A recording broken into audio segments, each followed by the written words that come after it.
Ya, buka dalam surat Al-Maidah.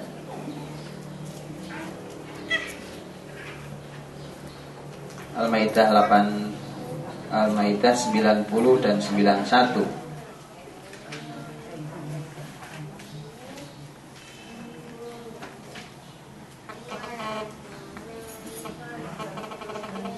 Dan 91.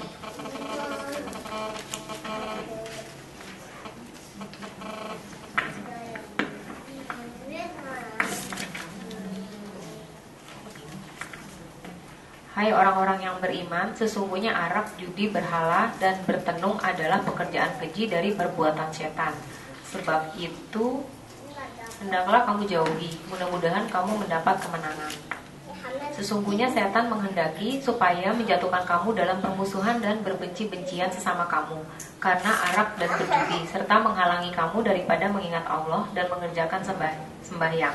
Adakah kamu berhenti daripada demikian itu?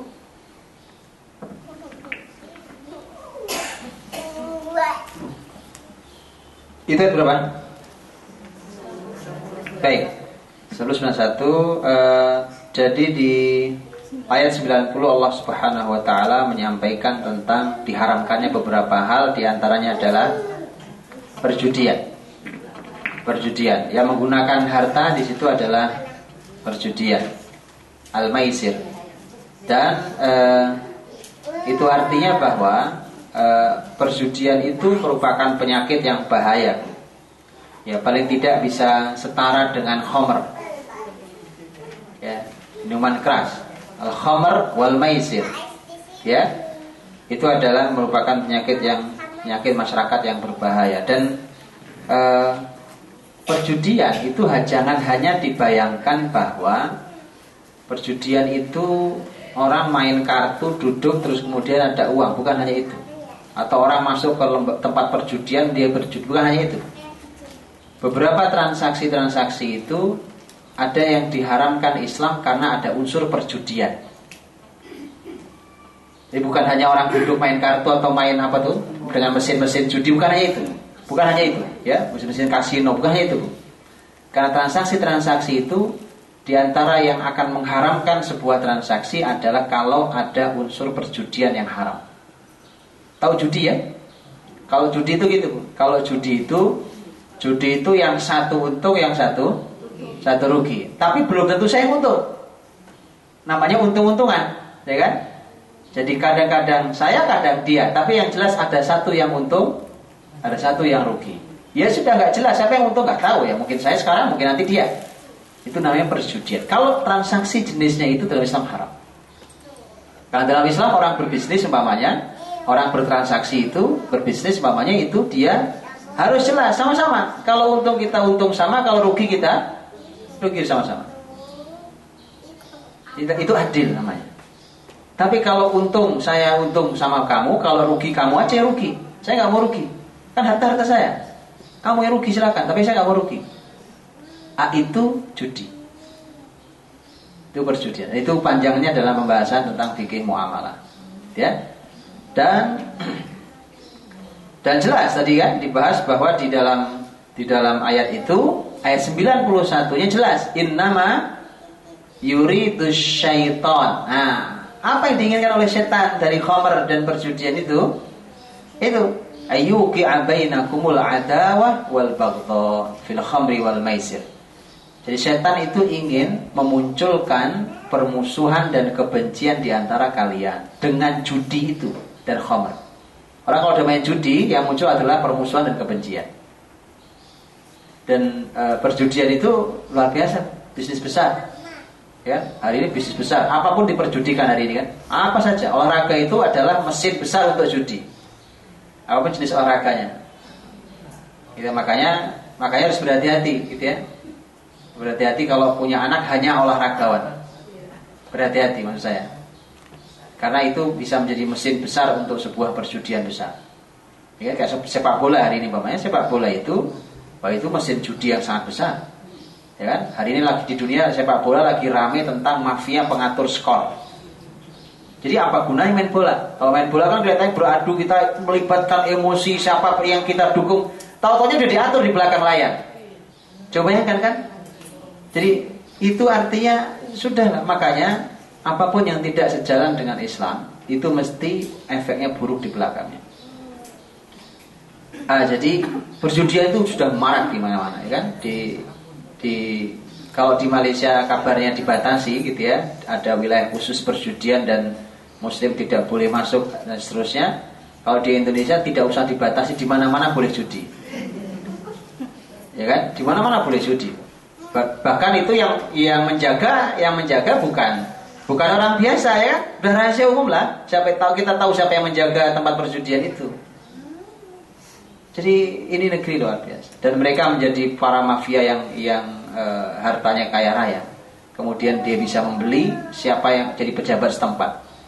Jadi kalau ada pilkada, ya kan, ada pemilihan pemimpin daerah, seorang ahli judi akan membayar calon A dan calon B. Siapapun yang menang, saya menang. Ya, itu begitu. Siapapun yang menang, kenapa? Sudah saya ratakan semua uang saya. Jadi siapapun yang menang nggak akan ganggu bisnis judi saya. Ya. Jadi itu penyakit besar masyarakat. Pernah ada kabar berita, saya pernah baca di sebuah berita disebar waktu itu di media-media kita. Itu sampai ada pesawat landing di Halim Perdana Kusuma situ. Bayangkan Halim Perdana Kusuma bukan bandara umum, gitu ya. Tidak semua pesawat landing di situ. Di landing di situ pesawat kosong. Itu hanya untuk menjemput orang-orang tertentu dengan harta minimal tertentu. Itu untuk judi di Hong Kong. Hanya untuk judi aja. Itu tidak boleh masuk Makau kalau salah, di Makau. Untuk judi di sana, dan itu sampai ada pesawat jemputan yang kabarnya gratis.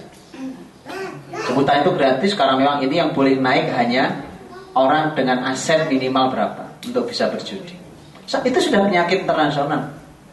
Jadi itu bukan hal sederhana. Dalam Islam itu bukan hal sederhana. Itulah mengapa sampai disebutkan ini kerjaan setan. Setan ini setelah ini ingin memunculkan rasa benci dan permusuhan di antara kalian.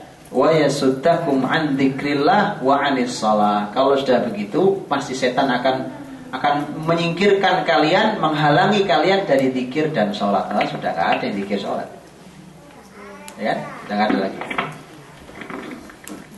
Baik, itu judi. Kemudian ada lagi yang berhubungan dengan harta. Ini masih harta dalam jumlah banyak, ya. Harta, kalau jumlah harta itu banyak. Sekarang judi. Kemudian berikutnya adalah aklu amwal yatama zulman. Memakan harta anak yatim dengan cara zalim. Ya, itu surat Al-Isra ayat 34 di antara ayatnya.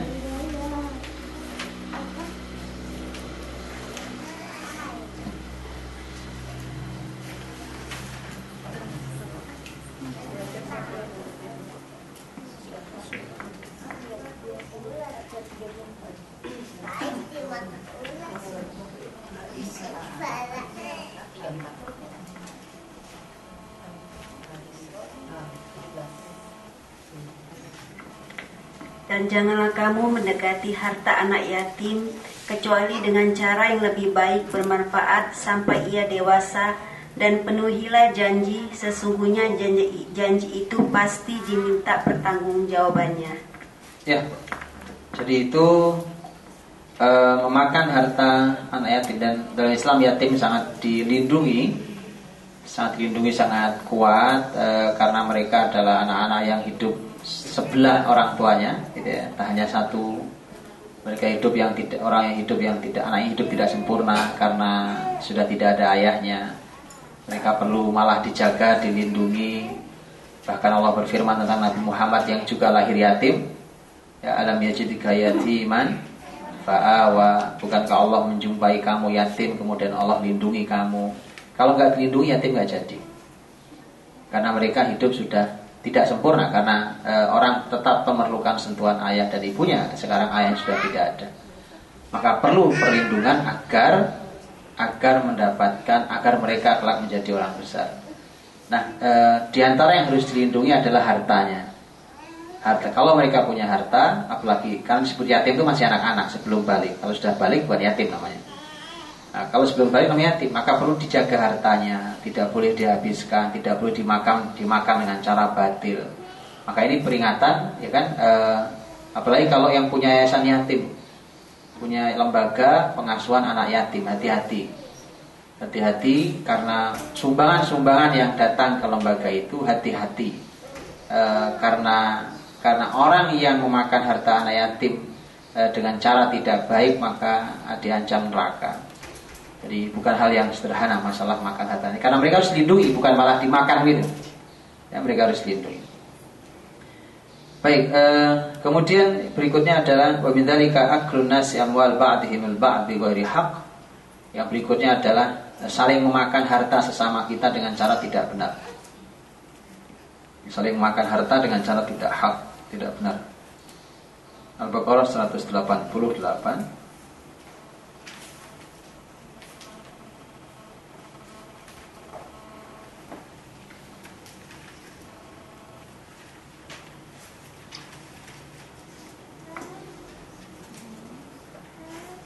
Dan janganlah sebagian kamu memakan harta sebagian yang lain di antara kamu dengan jalan yang batil. Dan janganlah kamu membawa urusan harta itu kepada hakim, supaya kamu dapat memakan sebagian daripada harta benda orang lain itu dengan jalan berbuat dosa, padahal kamu mengetahui. Ya, itu larangan. Allah ingatkan agar kita tidak memakan harta dengan cara batil.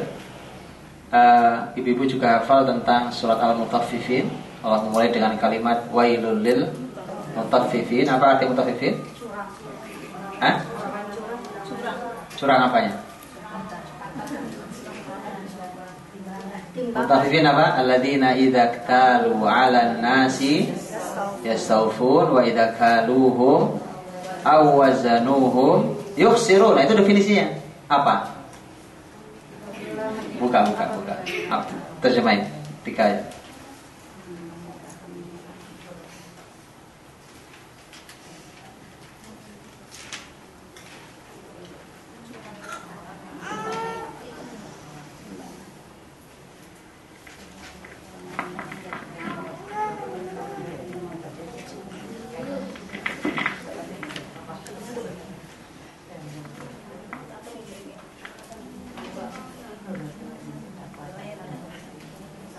Kecelakaan besarlah bagi orang-orang yang curang, yaitu orang-orang yang apabila menerima takaran dari orang lain, mereka meminta dipenuhi. Dan apabila mereka menakar atau menimbang untuk orang lain, mereka mengurangi. Ya, itu mutaffifin. Jadi apa mutaffifin? Ya, kalau dia beli dia pengen kasih rasa lebih, ya kan? Timbang yang benar. Baik, giliran dia menjual dia mengurangi timbangan. Itu juga memakan harta. Salah satu cara memakan harta dengan cara batil. Jadi memang kita harus penting sekali hari ini wajib fardu ain setiap keluarga muslim untuk mempelajari tentang fikih muamalah dalam transaksi, karena hari ini sudah luar biasa orang jadi susah untuk membedakan mana rezeki halal dan haram. Itu harus sudah fardu ain. Para suami yang mencari uang wajib fardu ain untuk belajar ini, karena banyak yang terjatuh pada kesalahan uang yang menjadi mengambil uang yang haram karena tidak tahu. Jadi para istri harus mengingatkan itu. Jangan hanya menikmati uangnya, harus diingatkan tentang cara mencarinya. Maka harus belajar mana yang halal, mana yang tidak halal. Karena gak ada gunanya. Banyak gak halal itu jelas gak ada gunanya, gak ada berkahnya. Kalau gak ada berkahnya itu sengsara di anak-anak. Gak percaya silahkan nanti waktu usia tua Anda menyesal. Ingat kalimat saya, Anda menyesal. Karena ini jangan-jangan kalau terlihatnya sekarang masih enak, ditegurnya sekarang masih muda-muda, ya kan. Kalau ditegurnya pas sudah tua, coba tenaga udah gak ada, badan sakit-sakitan umpamanya, kan, sudah gak bisa kembali, nah, itu sudah habis. Kalau masih muda masih lumayan diingatkan. Begitu muda dia diingatkan jatuh miskin, nah masih lumayan. Tapi kalau diingatkannya pas sudah tua, kemudian hasil yang kita tanam pada anak-anak ternyata tidak berkah, hanya melahirkan anak-anak yang rusak, gitu kan. Ada rumah tangga yang tidak membahagiakan. Nah, disitulah kemudian penyesalan tidak ada guna, yang sudah terlambat, sudah sangat terlambat. Maka wajib bagi para yang mencari harta di rumah itu, terutama para suami karena nafkah ada dari suami, Mereka harus belajar bahwa mana yang halal diambil, mana yang haram diambil. Itu fardu ain. Jangan kira-kira itu salah nanti. Jangan kira-kira, pelajarilah, ada fikihnya. Ya, ada banyak ahli syariah, fikih muamalah yang halal, mana yang haram. Mana yang boleh diambil, mana yang tidak boleh diambil. Ya. Jadi karena akhirnya semakin dibuka tentang masalah keuangan, kemudian lama-lama kita menjadi pusing juga karena ternyata banyak sekali hal-hal yang sifatnya haram, kemudian juga tidak jelas, ini boleh tidak boleh, jadi syubhat bahkan jauh harus dihindari, apalagi yang haram. Baik, jadi itu beberapa hal yang berhubungan dengan masalah fitnah harta ketika harta itu dalam posisi banyak. Saya ingin bacakan satu hadis Nabi SAW tadi di awal. Di awal waktu tadi kita membahas tentang masalah tentang korun tadi itu. Ya, sebelumnya saya ingin sampaikan satu hadis Nabi SAW. Ini hadis diriwayatkan oleh Imam Muslim rahimahullah dalam kitab Sahih Muslim bab Az-Zuhud. Rasulullah SAW bersabda, yaqulu ibnu Adam mali qala wa hal laka ya ibna Adam min malik illa ma akalta fa afnaita aw labista fa ablaita aw tasaddaqta fa amdaita. Ya.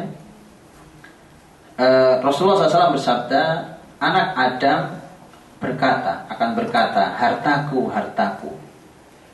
Kemudian qala, Allah menjawab, wahal laka ya ibna Adam min malik.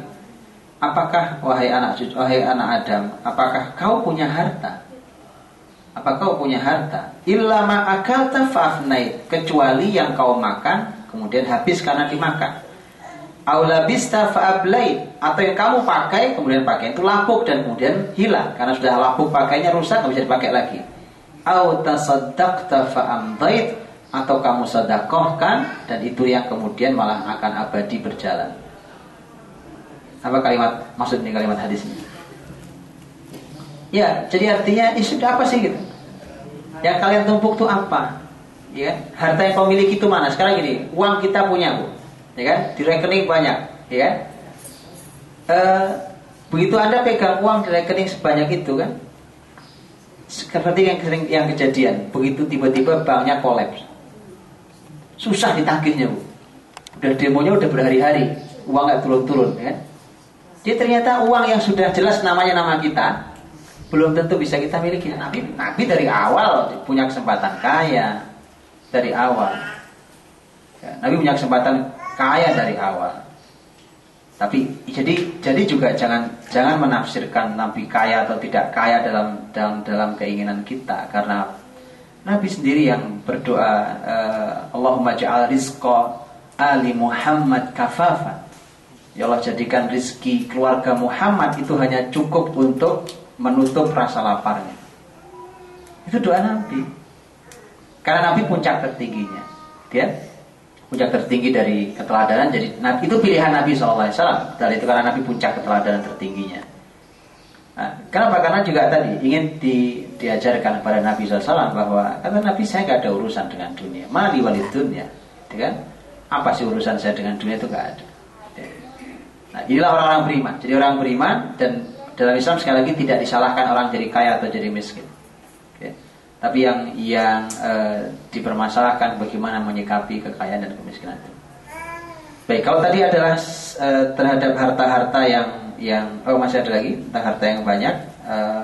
Satu lagi adalah man'uz zakat, tidak mau bayar zakat. Ini harta banyak ya, kasus di harta yang banyak, tidak mau bayar zakat. Ya, tidak mau bayar zakat. Dan ayatnya banyak tentang hal tersebut. Ya,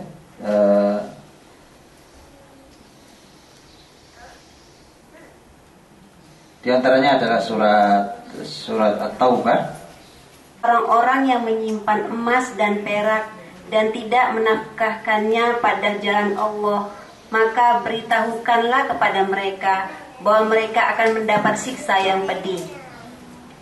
Pada hari dipanaskan emas perak itu dalam neraka jahanam, lalu dibakar dengannya dahi mereka, lambung dan punggung mereka, lalu dikatakan kepada mereka, inilah harta bendamu yang kamu simpan untuk dirimu sendiri, maka rasakanlah sekarang akibat dari apa yang kamu simpan itu. Ya, itu mereka yang menahan harta yang harusnya dikeluarkan, harta zakat. Jadi kalau di ayat tentang orang yang menimbun emas dan perak, itu artinya adalah dia mengumpulkan emas perak tapi tidak dikeluarkan zakat. Kalau dikeluarkan zakatnya nggak masalah. Tapi karena sahabat Nabi SAW banyak juga yang meninggal dan meninggalkan harta sangat kaya, seperti Abdurrahman bin Auf yang meninggalkan harta emas yang sangat banyak. Bahkan emas batangannya Abdurrahman bin Auf itu dikampak pakai kampak gitu, sampai pada kara ini sakit yang membelah itu karena memang hartanya banyak sekali, emas diantaranya. Jadi tidak ada masalah. Tapi yang jadi masalah adalah kalau itu tidak dizakati, ya tidak zakati. Jadi silakan terus berhitung di rumah tentang mana yang harus dizakati, ya keluarkan zakatnya harus tuh. Karena nyimpan harta orang di rumah itu nggak berkah, nambah banyak enggak, nambah rusak ya. Tidak ada untungnya. Keluarkan berapapun besarnya karena itu bukan harta kita. Justru kita harus bersyukur bahwa kita menjadi pintu untuk rezekinya orang lain. Allah amanahkan ke kita, Allah percaya pada kita untuk kasih ini ke orang lain melalui pintumu, gitu ya. Jadi orang, salah satu gangguan setan mulai membisikkan seorang berhitung tentang zakat. Nah, kalau zakatnya baru 1 juta 2 juta belum terasa, begitu ditotal, besar juga pak, ya kan? Besar juga. Jangan salah, yang diambil Allahnya 2,5%. 2,5%. Gedean pajak di Indonesia bu. Anda keluar kok pajak dan gak berat hati. Coba bayangkan, ini bedanya yang Islami dan tidak Islami bu. Orang keluarkan pajak gak masalah kan? Gak masalah. Oh kok jangankan sampai, dan pajak itu bahkan gak ada nisabnya. Anda pergi ke mall atau pergi makan siang, itu ada pajak. Berapa persen? 21. 21, luar biasa. Coba bayangkan 20% pajak gitu kan, umpamanya 20% pajak itu, dan itu belum nisab, ya kan? Makan siang berapa sih bu? Ya kan? Belum nisab. Zakat itu tidak dikeluarkan kecuali mencapai harta minimal. Itu pun hanya 2,5% rata-rata, tergantung zakatnya ya. 20%, 2,5%. Ini 20%. Biasa aja kan kita? Biasa aja. Karena memang setan pinter. Kalau nggak ada iman nggak ada beratnya. Tapi kalau yang petunjuk Allah yang pakai iman, itu rasanya berat walaupun cuma kecil. Nah, jadi bandingkan itu. Jadi kalau kok banyak pak, ini cuma 2,5% yang Allah minta, ya kan? Dan ini tidak mengurangi harta, malah ini menambah berkah. Nah, berkah itu artinya berkembang diantaranya. Harta Anda berkembang kok. Nggak ada yang miskin karena sedekah. Itu kalimat janji Nabi kan? Mana kosot sedekah ternimal? Nggak ada yang berkurang. Tak ada yang berkurang harta kalian dengan sedekah itu. Nah, maka salah satu masalah harta banyak diantaranya adalah orang kemudian mulai pelit. Ini susahnya manusia. Manusia itu kalau sedang banyak masalah ngeluhnya nggak ada habis. Kalau sedang banyak kebaikan pelitnya luar biasa. Nah itu ayat, ya kan? Oh, manusia begitulah keadaannya. Idza massahu syarru jazua wa idza massahul khairu manu'a. Baik, nah kalau kemudian harta itu menjadi sedikit, ya kita kalau sedikit kita sudah tahu lebih banyak ya. Setan juga masuk. Ya, kalau sedikit itu setan juga masuk. Makanya ada orang mencuri, gitu ya. Ada orang menjual dirinya, ada orang berzina, ada orang berani melakukan kerusakan, merampok segala macam hanya dengan alasan karena miskin. Nah, kalau itu jelas bahwa harta itu makanya mau banyak mau sedikit itu sama masalahnya.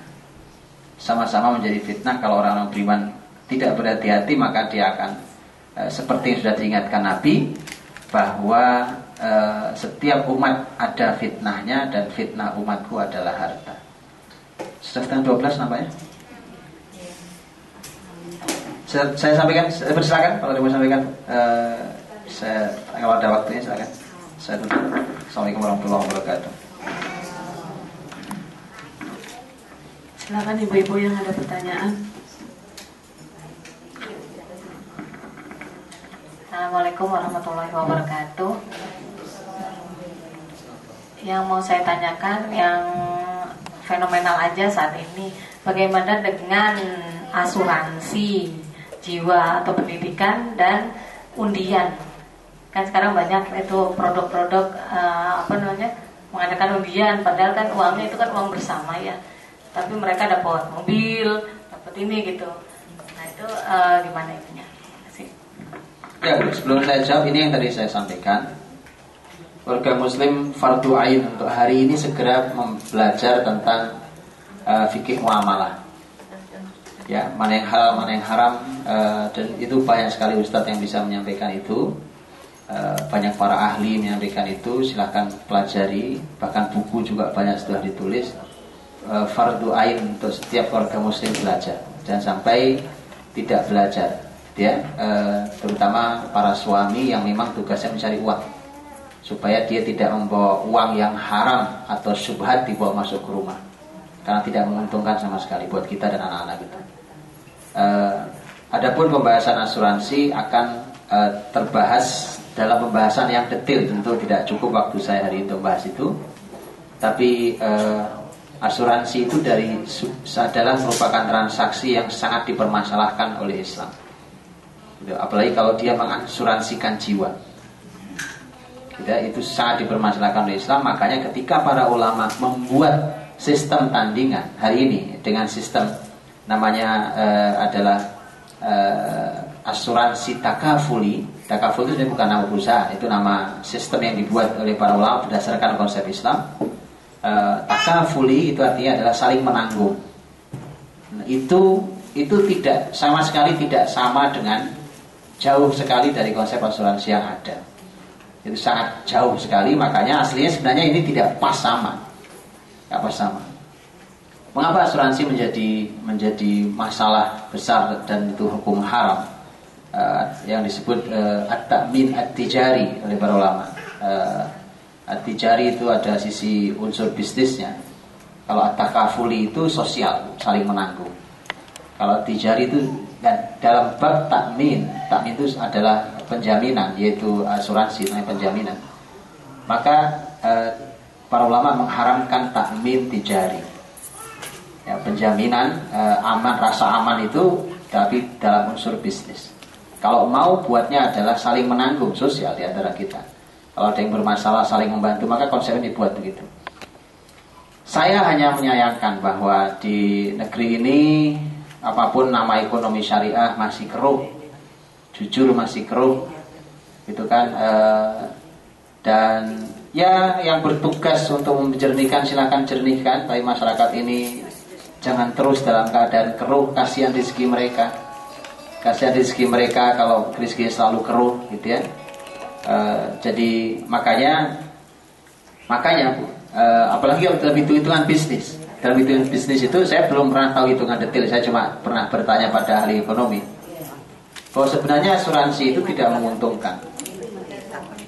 Asuransi tidak menguntungkan kecuali kalau memang terjadi, umpamanya kalau asuransinya kesehatan, kalau sakit baru dia untung. Tapi kan orang nggak ingin sakit, ya, atau yang lain, dia tidak menguntungkan. Maka dalam Islam yang didorong itu sebenarnya bukan orang markir uang. Kita ini sudah diajari oleh konsep kapitalis hari ini. Orang saking takut uangnya hilang, uang diparkir. Kan nggak hilang uangnya, kira-kira gitu, nggak hilang uangnya, diparkirlah di mana-mana. Dalam Islam itu tidak benar orang numpuk harta, tapi ekonomi sekitar tidak bergerak. Itu tidak dibenarkan. Karena ayat mengatakan kaila yakuna dulatan bainal agniya'i minkum, tidak boleh harta itu berputar di antara orang kaya saja. Ya muter-muter di kita-kita aja yang punya duit. Uang ini harus digunakan untuk memutar orang di bawah. Itu Islam.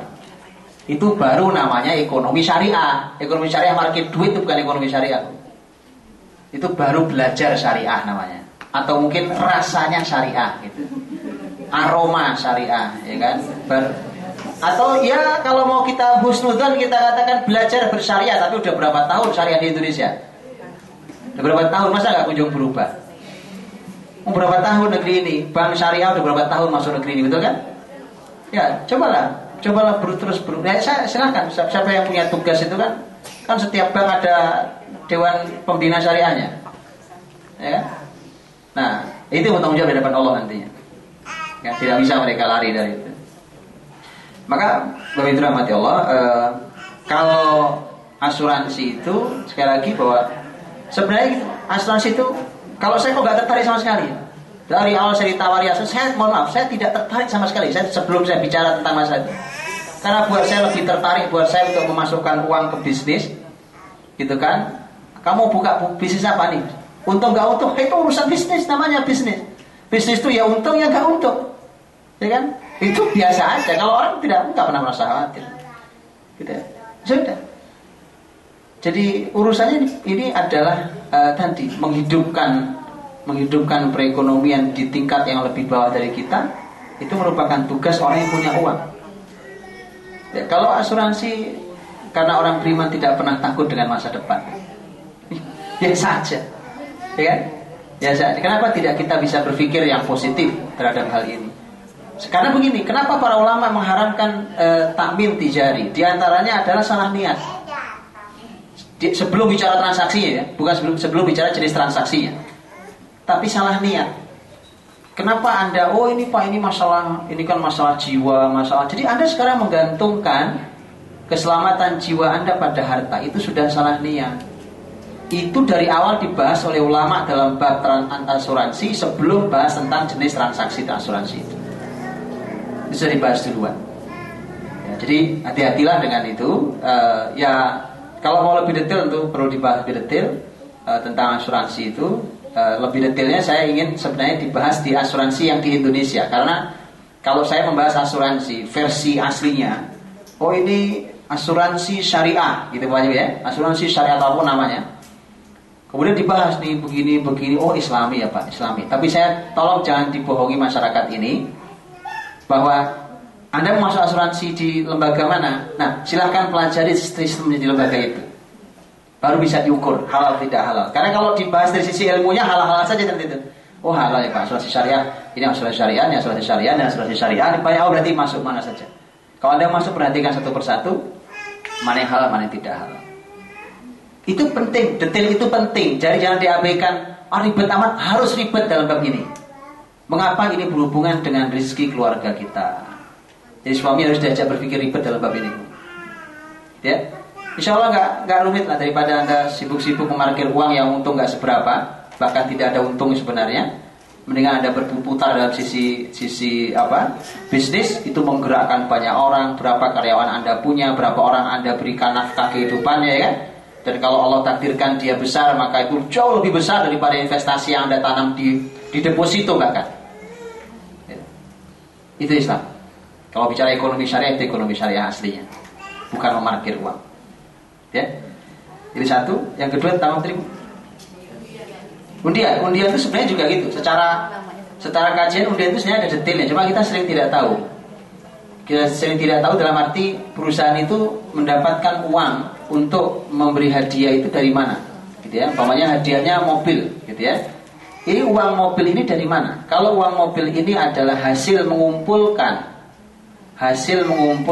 uang orang-orang yang ingin dapat hadiah, maka itu judi.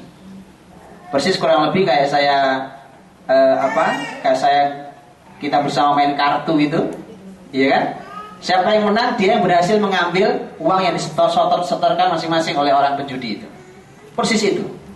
Makanya kalau lomba 17-an itu ada judinya. Kalau tidak mengerti, di mana judinya? Orang lomba bulu tangkis atau lomba catur atau main bola per kelompok, ya kan? Hadiahnya dari mana? Hadiahnya adalah uang pendaftaran. Itu judi. Bilang, yang menang yang dapat kan? Itu judi. Kan sama kayak saya main kartu. Yang menang, yang dapat. Ini makanya saya bilang wajib fardu ain belajar muamalah itu karena berhubungan dengan rezeki. Banyak kita nggak tahu. Fardu ain, bawa suami belajar, kalau nggak selamanya rezeki kita nanti subhat. Jangan-jangan ada yang haram. Ya. Karena itu begitu, karena kita sering tidak tahu kan, itu haram. Karena itu adalah tadi kumpulan orang bayar, kemudian yang menang yang ambil kan judi. Jadi makanya saya bilang judi itu bukan cuma main kartu, bukan hanya main kartu judi itu. Nah, kemudian yang mana yang halal Pak? Yang halal adalah kalau perusahaan yang membagi undian itu murni dari keuntungan perusahaan itu. Kan di setiap perusahaan itu kan ada cost untuk marketing, gitu ya. Karena perusahaan punya keuntungan, gitu kan, punya keuntungan, kemudian dengan cost marketing, bagian dari marketing dia, udahlah sekian persen kita kasih undian. Itu halal karena dia berbagi dari keuntungan dia, Nah itu yang kita tidak ngerti. Umpamanya perusahaan odol, gitu ya, perusahaan odol. Anda beli 5 odol dapat 1 undian. Oke? Nah, hadiahnya apa? Mobil BMW. Maka kemudian ketika kita dapat mobil itu kita nggak tahu tuh, apakah ini adalah hasil dari orang-orang beli 5 odol 1 undian? Itu kan dikumpulkan terus jadi mobil. Oh, perusahaan masih untung. Berapa sih harganya dibandingkan orang Indonesia yang odol sikat giginya dikali ya? Kalau itu jadi haram. Tapi kalau tadi murni bahwa ini adalah merupakan keuntungan perusahaan yang diberikan sebagai bagian dari marketing, maka itu jadi halal. Nah ini kita nggak tahu memang, nggak tahu kan? Ya, nggak tahu. Nah memang tidak tahu. Jadi artinya ada yang halal, ada yang haram, gitu ya? Yang halal, yang haram. Ya kalau mau tahu ya tanya aja kan, bisa aja ditanyakan, apa susahnya kan? Silakan bertanya. Mudah-mudahan halal. Kalau haram ya jauhi. Kalau haram ya dijauhi. Itu ya, itu undian. Jadi undian itu tidak semua haram. Ya, ada yang halal, tapi juga harus dilihat dari mana halal. Tapi juga ada hal yang diingatkan oleh para ulama juga. Jangan-jangan dengan undian itu kemudian orang menghamburkan uang pada hal yang tidak lebih manfaat dibandingkan dia belikan untuk yang lain. Contohnya tadi 5 odol, kan keperluan dia bulan ini mungkin hanya 1 odol. Uang untuk 4 odol itu harusnya dia bisa belikan bawang yang lagi mahal. Umpamanya kan gitu kan, tidak semua orang punya uang cukup Bu. Hanya karena ngejar ingin punya undian itu, nah ini jadi mudarat lagi. Ya. Ya. Makanya wajib belajar fardu ain untuk fikih muamalah. Wallahu a'lam. Ada yang lain? Terus ya. Demikianlah tadi kita dengarkan beberapa, ada 2 pengumuman dari Ibu Novi dan Ibu Indri. Alhamdulillah dengan telah kita dengarkan kajian ilmu, tambahan ilmu dari Ustadz Budi. Mudah-mudahan tambahan ilmu ini sangat bermanfaat, apalagi buat saya dan buat semuanya barangkali. Sebenarnya Ustadz ada pertanyaan dari saya, cuma nanti di hari Sabtu. Boleh di hari Sabtu ya Ustadz ya? Karena tidak berkaitan dengan yang hari ini. Karena ada diskusi pertanyaan tadi. Ya Ustadz, demikianlah ibu-ibu, kita tutup kajian ilmu kita dengan membaca istighfar 3 kali, doa kafaratul majlis dan alhamdulillah. Astagfirullahaladzim, astagfirullahaladzim, astagfirullahaladzim. Subhanakallahumma wa bihamdika asyhadu an la ilaha illa anta astaghfiruka wa atubu ilaik. Alhamdulillahirabbil alamin. Assalamualaikum warahmatullahi wabarakatuh.